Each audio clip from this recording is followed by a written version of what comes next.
On the same page, letter B now, it's a different case. Although the denominators are still the same, you're still dealing with like fractions.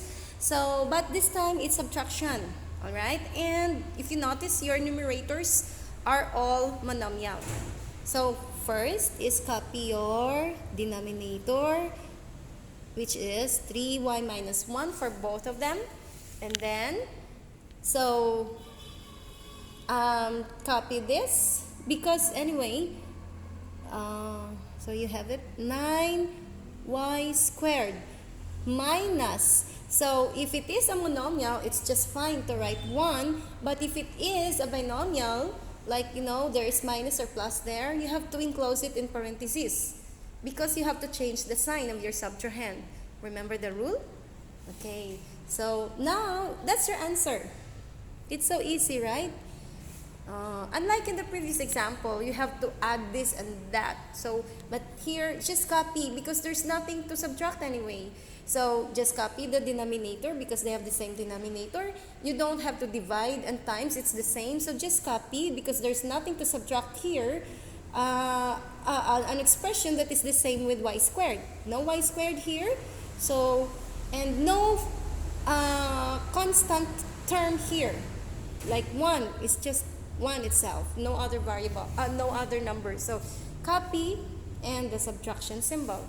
And then, is that the end or is that the final answer? Check first your answer. Is it factorable? If it's factorable, then it's not your final answer. So first, check your product check your expression. Is it a special product? Yes, it is a special product.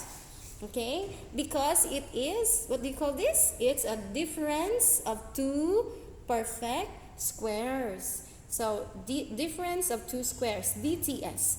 So, remember the plus minus? So, you do this, right? Plus or minus plus or plus minus. Remember that? So, get the square root of 9. See, you need to memorize your perfect squares and perfect cubes so that you can, you can identify your perfect squares and the square root. I hope by now you memorize them because you're in grade 8 already. So, the square root of 9 is 3 and the square root of y squared is y. And the square root of 1 is 1. So, the other one is 3y, copy, but the other one is negative, right? 3y plus 1, 3y minus 1, all over 3y minus 1. Okay? Now remember, we don't cancel terms. We don't cancel 9 and 3 alone. You cancel the factors. Okay? So cancel the common factor in the numerator and denominator. 3y minus 1, 3y minus 1. So what is left is just your 3y plus 1. Okay, so it won't fit. I will try to fit it here. 3y plus 1 is your final answer. Okay?